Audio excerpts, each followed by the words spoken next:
கண்ணியத்திற்குரிய பெரியோர்களே, அருமை சகோதரர்களே, எல்லாம் வல்ல அல்லாஹினுடைய நல்லடியார்களே, அல்லாஹு தாலா அருள்மறையாம் திருக்குரானில் தன்னை வணங்குவது எப்படி என்பதை சொல்வதை விட மிக அதிகமாக இஸ்லாமிய பண்பாடுகளை, அஹ்லாக் என்கின்ற நற்பண்புகளை சொல்லி காட்டுகின்றார். இஸ்லாத்தில் இபாதத் வழிபாடுகள் எவ்வளவு முக்கியமானதோ அதற்கு இணையான முக்கியத்துவம் வாய்ந்தது அஹ்லாக் என்கின்ற நற்பண்புகள், நல்ல குணங்கள். ரசூலுல்லாஹி ஸல்லல்லாஹு அலைஹி வஸல்லம் அவர்களிடத்தில் ஒரு பெண்மணியை பற்றி சஹாபி பெண்மணிகள் கூறுகிறார்கள், இவர் அதிகமாக வணக்க வழிபாடுகளில் ஈடுபடுகிறார், நஃபில் நோன்புகளை ஏராளமாக நோற்று வருகிறார், அதிகமாக திருக்குரானை ஓதுவதிலே அவர் நேரத்தை செலவிடுகிறார். ஆனால் தூதி ஜாரஹா, தன்னுடைய பக்கத்து வீட்டுக்காரர்களை தன்னுடைய நாவால் அவள் துன்புறுத்தக்கூடியவளாக இருக்கிறார் என்று ரசூலுல்லாஹி ஸல்லல்லாஹு அலைஹி வஸல்லம் இடத்தில் சொன்னார்கள். நபிகள் நாயகம் ஸல்லல்லாஹு அலைஹி வஸல்லம் இந்த கெட்ட குணத்துக்காக அவள் நரகத்துக்கு செல்வாள் என்று எச்சரித்தார்கள். அவளுடைய நேரங்களில் பெரும்பாலான நேரங்கள் வணக்க வழிபாடுகளிலே கழிகின்றன, நஃபிலான இபாதத்துகளிலே அவள் தன்னை ஈடுபடுத்திக் கொள்கிறாள். ஆனால் சக மனிதர்களிடத்திலே அவள் நல்ல பண்புகளை வெளிப்படுத்தவில்லை.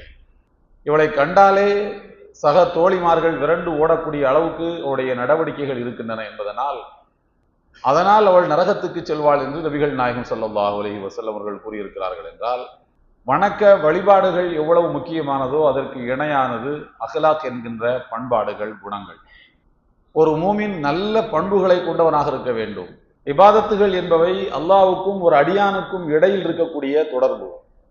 அஹ்லாக் என்கின்ற பண்பாடுகள், நற்குணங்கள் என்பவை சக மனிதனுக்கும் அந்த மூமினுக்கும் இடையில் இருக்கக்கூடிய தொடர்பு. ரசூலுல்லாஹி ஸல்லல்லாஹு அலைஹி வஸல்லம் சொன்னார்கள், அன்தும் ஷுஹதாஉல்லாஹி ஃபில் அர்த், நீங்கள் தான் பூமியில் இருக்கக்கூடிய அல்லாஹுவின் சாட்சிகள் என்று சொன்னார்கள்.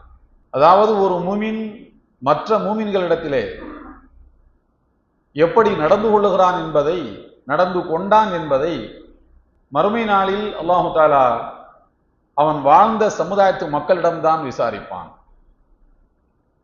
அவன் வாழ்ந்த சமுதாயத்து மக்கள் என்பது அவனுடைய பக்கத்து வீட்டுக்காரர்களை குறிக்கும். அவன் எந்த மஹல்லாவிலே வாழ்ந்தானோ அந்த மஹல்லாவை குறிக்கும். அவன் யாரோடெல்லாம் தொழில்களை செய்தானோ அவர்களை குறிக்கும். யாருடைய சுக துக்கங்களிலெல்லாம் அந்த மனிதன் பங்கெடுத்தானோ அவர்களை குறிக்கும். யாரெல்லாம் இவனுக்கு உதவியாளர்களாக இருந்தாலோ அவர்களை குறிக்கும். எனவே தன்னை சுற்றி இருக்கக்கூடிய மக்களிடம் ஒரு மூமின் நல்ல பண்புகளோடு நடந்து கொள்ள வேண்டும் என்பது இஸ்லாம் வலியுறுத்தக்கூடிய மிக முக்கியமான பண்புகளில் ஒன்றாகும். இன்றைக்கு உலகத்தில் இருக்கக்கூடிய நாடுகளில் சுமார் 50 அதற்கும் சற்று கூடுதலான நாடுகளில் முஸ்லிம்கள் பெரும்பான்மையினராக இருக்கின்றார்கள். சுமார் 120 முதல் 150 வரையிலான நாடுகளில் முஸ்லிம்கள் சிறுபான்மையாக இருக்கின்றார்கள். முஸ்லிம்கள் பெரும்பான்மையாக இருக்கக்கூடிய நாடுகளை விட முஸ்லிம்கள் சிறுபான்மையினராக இருக்கக்கூடிய நாடுகள் மிக அதிகம். அந்த நாடுகளில் முஸ்லிம்கள் எத்தனை சதவீதம் இருக்கிறார்கள் என்பது வேறு. ஆனால் அவர்கள் சிறுபான்மையினர். இந்தியாவில் 20 கோடிக்கும் மேல் முஸ்லிம்கள் இருக்கிறோம் என்று சொன்னால் 20 கோடி என்பது ஒரு பெரிய நம்பர், ஒரு பெரிய கூட்டம். ஆனால் இந்தியாவில் நாம் சிறுபான்மையினர்.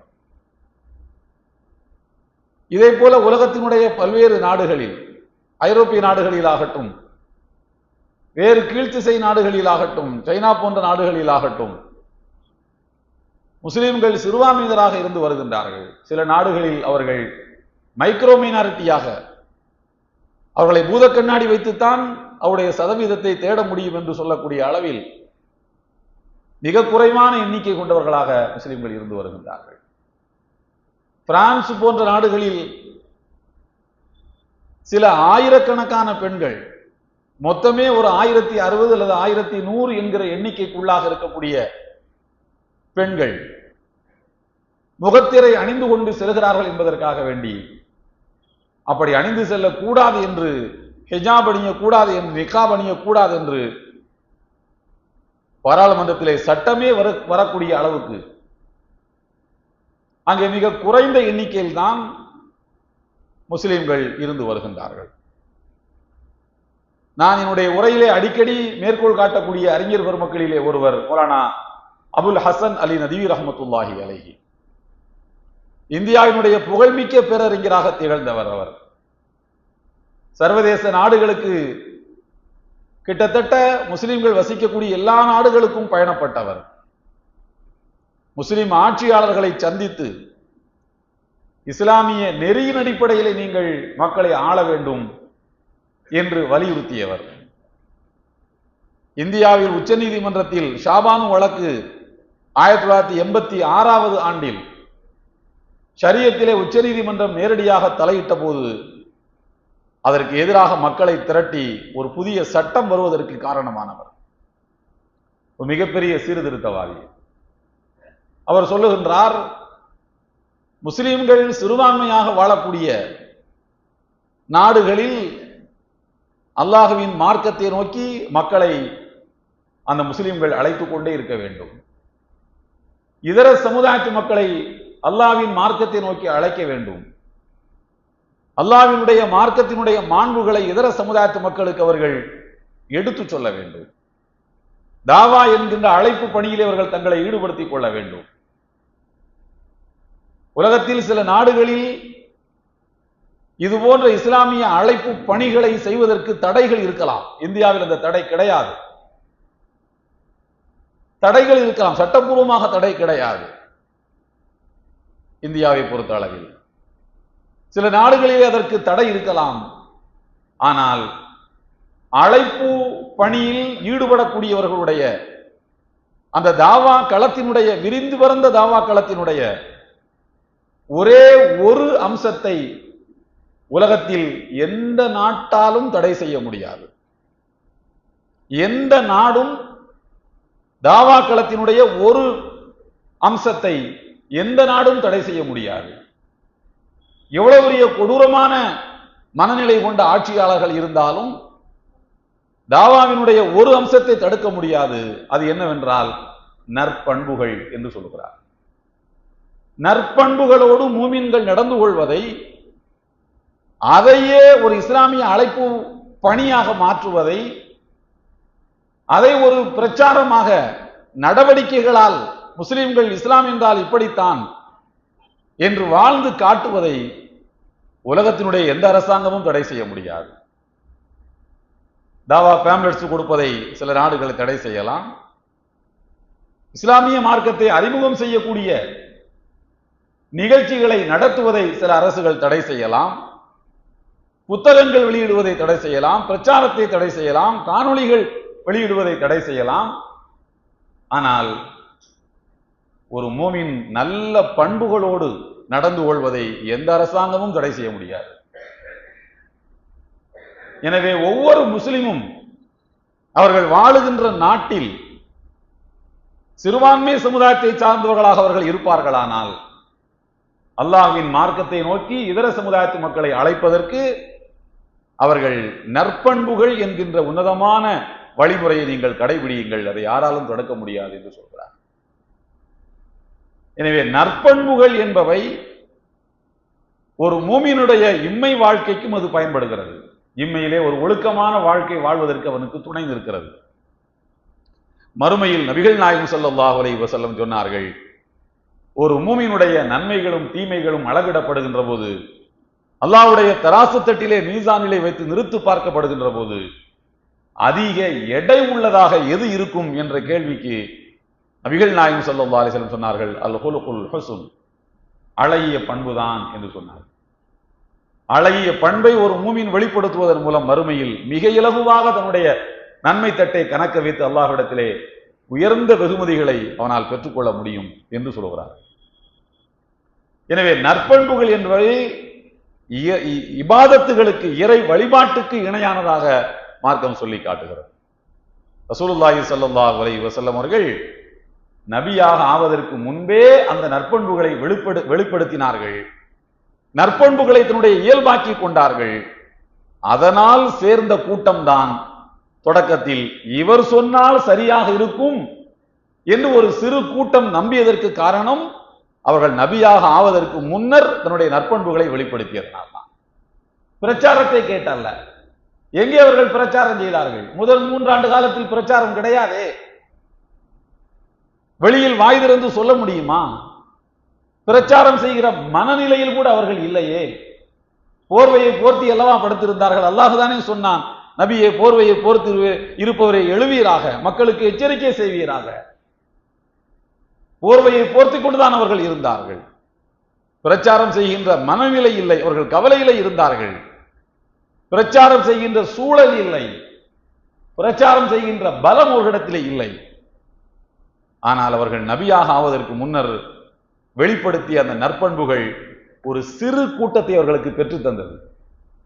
அந்த ஒரு சிறு கூட்டத்தை வைத்துத்தான், அதை விதையாக வைத்து நபிகள் நாயகம் ஸல்லல்லாஹு அலைஹி வஸல்லம் அவர்கள் வெளிப்படுத்திய அந்த நற்பண்புகள் தான் இன்றைக்கு உலகத்தில் 200 கோடி மக்களை கொண்ட ஒரு சமுதாய அமைப்பாக இஸ்லாம் வளர்ந்து செழித்திருப்பதற்கு காரணம்.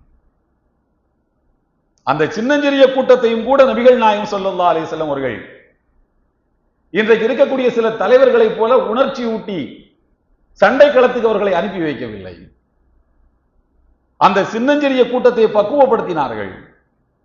நற்பண்புகளோடு வாழ்வது எப்படி என்று அவர்களுக்கு சொல்லிக் கொடுத்தார்கள். துன்புறுத்தினால் சகித்துக் கொள்ளுங்கள் என்று சொன்னார்கள். குஃபு ஐதியக்கும் அகீமு ஸலாத் வாத்து ஸகாத், யாரையும் நீங்கள் உங்களை தாக்குவரை நீங்கள் திருப்பி தாக்காதீர்கள். தொழுகையை நிலைநாட்டுங்கள், ஏழைகளுக்கு தர்மத்தை கொடுங்கள், சமூகத்தை பற்றி கவலைப்படுங்கள், உங்களுடைய ஆன்மாக்களை சுத்தமாக வைத்துக் கொள்வதை பற்றி நீங்கள் கவலைப்படுங்கள், சமூகத்தில் இருக்கக்கூடிய வறுமையை அகற்றுவதை பற்றி நீங்கள் கவலைப்படுங்கள்.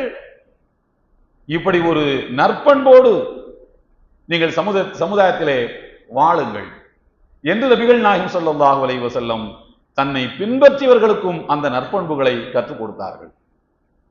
அதனை அடிப்படையாக வைத்துத்தான் தன்னுடைய மார்க்கத்தை நபிகள் நாயகம் ஸல்லல்லாஹு அலைஹி வஸல்லம் அவர்கள் நிலைநாட்டிக் கொண்டார்கள். எனவே நற்பண்புகள் என்பவை எல்லா நிலைகளிலும் ஒரு மூமினுக்கு தேவைப்படும். அதை ஒரு பிரச்சார கருவியை போல நாம் பயன்படுத்தக்கூடாது. நற்பண்புகளை செய்வது என்பதை ஒரு பிரச்சார கருவியை போல பயன்படுத்துவதல்ல. அதை ஒரு மூமின் தன்னுடைய இயல்பான குணமாக்கிக் கொள்ள வேண்டும். ஒரு இயல்பான குணமாக அதை ஆக்கிக் கொள்ள வேண்டுமே அன்றி இதை ஒரு பிரச்சார கருவி என்ற எண்ணத்தோடு அதை பயன்படுத்தக்கூடாது. அப்படி பயன்படுத்தினால் அதிலே அது செயற்கையாக ஆகிவிடும். நற்பண்பு என்பது செயற்கையாக இருக்கக்கூடாது, அது உன்னுடைய இயல்பாக இருக்க வேண்டும் என்று நபிகள் நாயகம் ஸல்லல்லாஹு அலைஹி வஸல்லம் கற்றுக் கொடுக்கிறார். உங்களுக்கு தெரியும், அருள்மறையாம் திருக்குரானில் நபித்தோழர்களின் பெயர் யாருடைய பெயரும் சொல்லப்படவில்லை, ஒருவரை தவிர. ஹஸரத் அபூபக்கர் சித்தீக் ரலியல்லாஹுடைய பெயர் கூட சொல்லப்படவில்லை. 1,24,000 நபித்தோழர்கள் இருந்தார்கள்.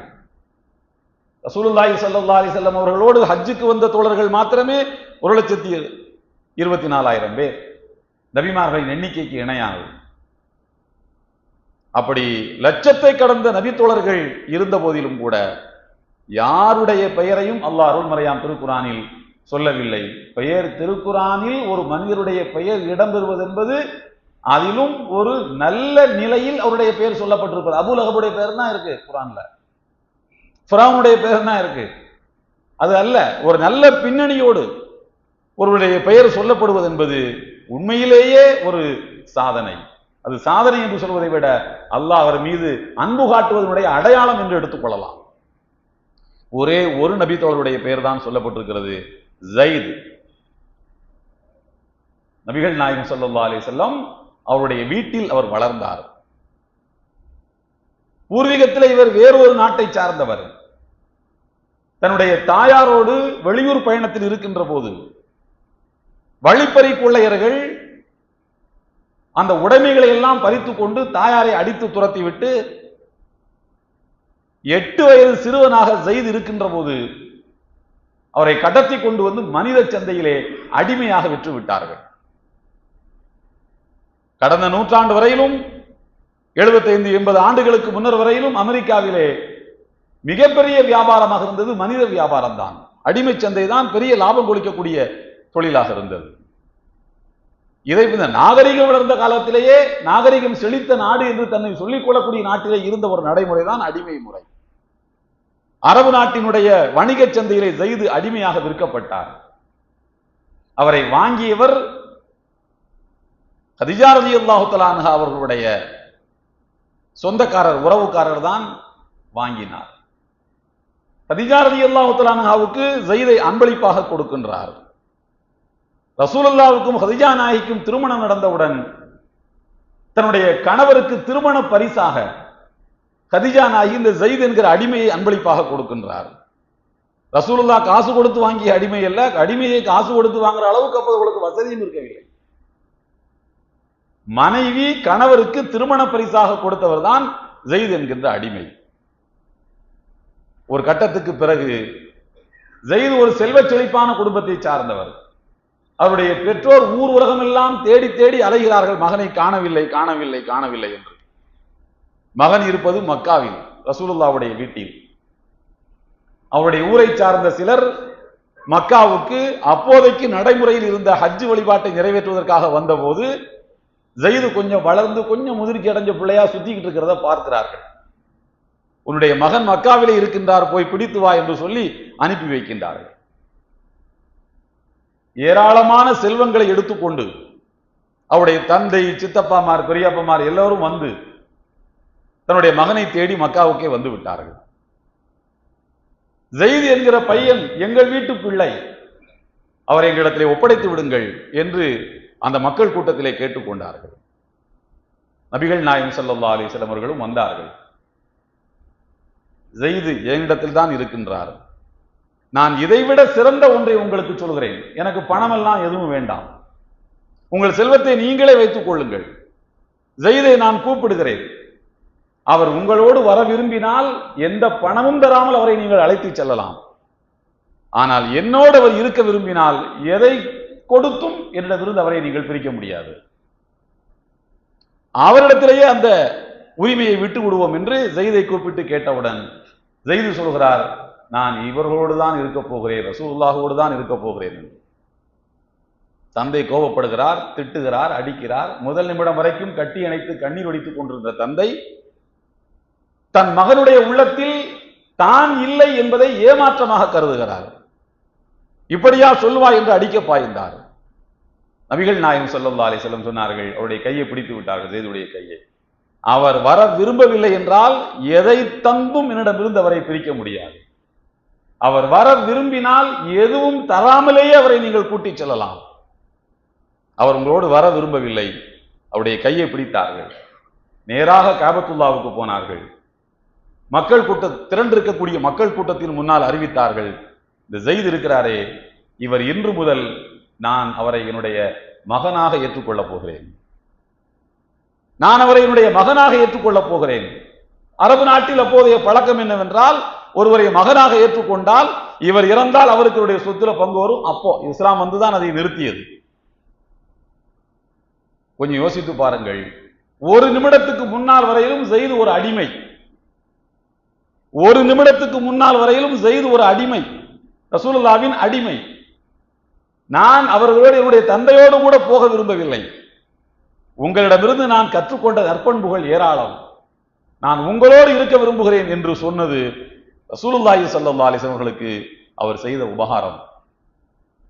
நான் உங்களுக்கு உபகாரமா கடைசி வரைக்கும் இருப்பேன், போக மாட்டேன் உங்களை விட்டு. அதற்கு பதிலாக பெருமானார் ஸல்லல்லாஹு அலைஹி வஸல்லம் செய்த உபகாரம் என்னவென்றால், அவரை தன் பிள்ளையாகவே ஆக்கி கொண்டார்கள். இந்த நற்பண்புகளை இறைவன் பார்த்துவிட்டு அவன் ஒரு நற்பண்பை வெளிப்படுத்துகிறான். அந்த ஜெயிதுடைய பெயரை அருள்மறையாம் திருக்குர்ஆனில் பதிவு செய்கின்றான். அவருடைய பெயரை தவிர வேறு யார் பெயரும் குர்ஆன்ல கிடையாது. நான் சொல்ல வருவது என்னவென்றால், நற்பண்புகள் ஒரு மூமினுடைய அடையாளம். எந்த நிலையிலும் ஒரு மூமின் கெட்ட வார்த்தைகளை பேசக்கூடாது, அருவருக்கத்தக்க தீய வார்த்தைகளை பேசக்கூடாது, முரட்டுத்தனமான சொற்களை பயன்படுத்தக்கூடாது. எந்த நிலைக்கு போனாலும் யோசித்து பாருங்கள். இன்றைக்கு நாம் பயன்படுத்தக்கூடிய சோசியல் மீடியாக்கள் எப்படி இருக்கின்றன? இஸ்லாத்தின் மீது பழி சொற்கள் சொல்லப்படுகின்றன, அவதூறுகள் திரும்ப திரும்ப சொல்லப்படுகின்றன. ஆனால் அதற்கு பதிலளிக்கின்றேன் என்கின்ற பெயரில் அருவருக்கத்தக்க சொற்களை பயன்படுத்துவதை அல்லாஹ்வே விரும்புவதில்லை. நீங்கள் தான் அதுக்கு ஜிகாதுன்னு பெயர் கூட வச்சுக்கலாம். நான் அவனை விட்டனா பார், ரசூலுல்லாஹ் பத்தி ஒருத்தன் வந்தான் என்னுடைய கமெண்ட் பாக்ஸ்ல, விட்டனா பார், 5 தலைமுறைக்கு அவனை நான் அறுத்து கிழித்து விட்டேன், உன் கடவுளை பத்தி தெரியாதா, உன் கடவுள் அப்படி இப்படி என்று நான் உண்டு இல்லை என்று பண்ணிவிட்டேன். அது வல்ல மார்க்கம் அப்படி சொல்லவில்லை. அதற்கு நீங்க வேண்டுமானால் ஜிகாத் என்று பெயர் வைத்துக் கொள்ளுங்கள், அது என்ன பெயரை நீங்கள் வைத்துக் கொள்ளுங்கள். ஆனால் அல்லாஹ்வை பொறுத்த அளவில் நீங்கள் நற்பண்பில் இருந்து கீழே இறங்கி விட்டீர்கள். தீமையை இதுஃபால் சய்யதபில் ஹசனா, அல்லாஹ் அருள்மறையாம் திருக்குர்ஆனில் சொல்கிறான், ஒரு தீமையை நன்மையை கொண்டு அகற்றுங்கள். ஏனென்றால் அருவருக்கத்தக்க வார்த்தைகளை பயன்படுத்த ஆரம்பித்தால் 24 மணி நேரமும் அதிலேயே புழங்கக்கூடிய ஒருவன் ஜெயிப்பானா? இந்த மாதிரி பதில் சொல்றதுக்குன்னே சில கெட்ட வார்த்தைகளை வச்சுக்கிட்டு இருக்க நீங்க ஜெயிக்க முடியுமா? 24 மணி நேரம் அதுலதான் அவங்க கிடக்குறாங்க. நீங்க அப்படி அல்ல. பஞ்சத்துக்காக கையேந்தவன் பராரியை போல, பஞ்சம் தீர்ந்து விட்டால் கையை சுருக்கி கொண்டு சொந்தமாக உழைக்க போய் விடுகிறவனை போல அவர்கள் அப்படி அல்ல. பரம்பரையாக கையேந்துகிறவர்களை போன்றவர்கள். பரம்பரையாக 24 மணி நேரமும் அருவருக்கத்தக்க சொற்களோடு புழங்கிக் கொண்டிருப்பவர்களை இடைக்காலத்தில் சில சொற்களை பயன்படுத்தி கொண்டு வந்து நீங்கள் ஜெயித்து விட முடியாது. எனவே எதிரி ஜெயிக்கக்கூடிய ஆயுதத்தை ஒருபோதும் நீங்கள் எடுக்கக்கூடாது. எதிரிகளின் மனங்களை வெல்லக்கூடிய நல்ல சொற்கள் கொண்டுதான் அந்த நடைமுறையைத்தான் நம்முடைய மார்க்கம் நமக்கு கற்றுக் கொடுத்திருக்கின்றது. எனவே வாழ்வினுடைய எல்லா நிலைகளிலும், இப்ப இன்னைக்கு வந்து மதுரை ஹைகோர்ட்ல ஜட்ஜ்மெண்ட் வந்திருக்கு, புதிதாக இஸ்லாத்தை தழுவியவர்களுக்கு பிசிஎம்ல இட ஒதுக்கீட்டு கேட்டா அவங்களுக்கு கொடுக்க கூடாது.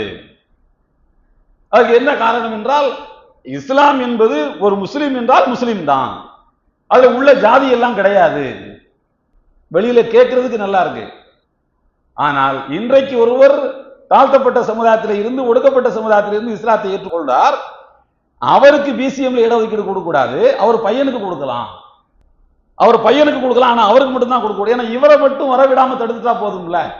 யாரையுமே ஒரு தலைமுறையை வரவிடாமல் தடுத்து விட்டால் அந்த தலைமுறை வராது. ஏன்னா அவர் வந்தா அவருக்கு இடஒதுக்கீடு கிடைக்காது, பையன் வந்தா பையனுக்கு கிடைக்காது, இவர் வந்தால் இவருடைய பையனுக்கு கிடைக்கும். அப்ப ஒரு தலைமுறையை தடுத்து விட்டால் போதுமானது என்று நினைக்கின்றார்கள். இதற்கு எதிர்வாதமாக எடுத்து வைப்பது அறிவுபூர்வமான வாதங்களை தான் வைக்க வேண்டுமே அன்றி முரட்டுத்தனமான சொற்களை பயன்படுத்துவதன் மூலமாக யாருடைய மனதையும் வெல்ல முடியாது. மனங்களை வெல்ல முடியாத போது தத்துவங்களை நீங்கள் வெல்லுகின்ற தத்துவங்களாக மாற்ற முடியாது. எனவே நற்பண்புகள் என்பவை வாழ்வினுடைய எல்லா நிலைகளிலும் உண்டு. உங்களுடைய பேச்சில், உங்களுடைய மனைவியிடத்தில் உரையாடுகின்ற போது நல்ல சொல்லை கொண்டு உரையாடுங்கள். நண்பனிடத்திலே உரையாடுங்கள், நல்ல சொற்களை கொண்டு உரையாடுங்கள். ஆடை அணிகின்ற போது கண்ணியம் தரக்கூடிய ஆடைகளை அணியுங்கள். வார்த்தைகளை கண்ணியமாக பயன்படுத்துங்கள். எல்லா நிலைகளிலும் ஒரு மோமின் அஹ்லாக் என்கின்ற உயர்ந்த பண்புகளை வெளிப்படுத்தக்கூடியவனாக இருப்பானே அன்றி முரட்டுத்தனமானவனாகவோ காட்டுமிராண்டியை போலவோ ஒரு மோமின் இருக்க மாட்டான். எந்த வழிகாட்டுவதற்கு எந்த தத்துவமும் இல்லாதவன் எப்படி வேண்டுமானாலும் வாழலாம். வழிகாட்டுவதற்கு ஒரு தத்துவம், ஒரு கொள்கையும், ஒரு இலக்கும் கொண்ட ஒரு சமுதாயம் இப்படித்தான் வாழ வேண்டும். இடைக்காலத்தில் சில தோல்விகள் வரலாம், ஆனால் நிரந்தரமாக மனங்களை வெல்வதற்கு அஹ்லாக் என்கின்ற உயர்ந்த பண்புகள் முக்கியம். அதைத்தான் அருள்மறையாம் திருக்குர்ஆனுடைய இபாதத், நான் தொடக்கத்தில் அதான் சொன்னேன், இபாதத்துகளை பற்றி பேசக்கூடிய வசனங்களை விட பண்பாடுகளை பற்றி, நல்ல குணங்களை பற்றி பேசக்கூடிய வசனங்கள் தான் அருள்மறையாம் திருக்குர்ஆன் முழுக்க நிறைந்திருக்கிறது. எனவே எல்லா நிலைகளிலும் நாம் அஹ்லாக் என்கின்ற உயர்ந்த பண்புகளை கடைபிடித்து வாழக்கூடியவர்களாக திகழ வேண்டும். எல்லாம் வல்ல அல்லாஹ் தஆலா அப்படிப்பட்ட நற்பண்புகளை கொண்ட மக்களாக நம்மை ஆக்குவானாக. வாஹிரு தஅவானா அல்ஹம்துலில்லாஹி ரப்பில் ஆலமீன். அஸ்ஸலாமு அலைக்கும் வரஹ்மத்துல்லாஹி வபரகாத்துஹு.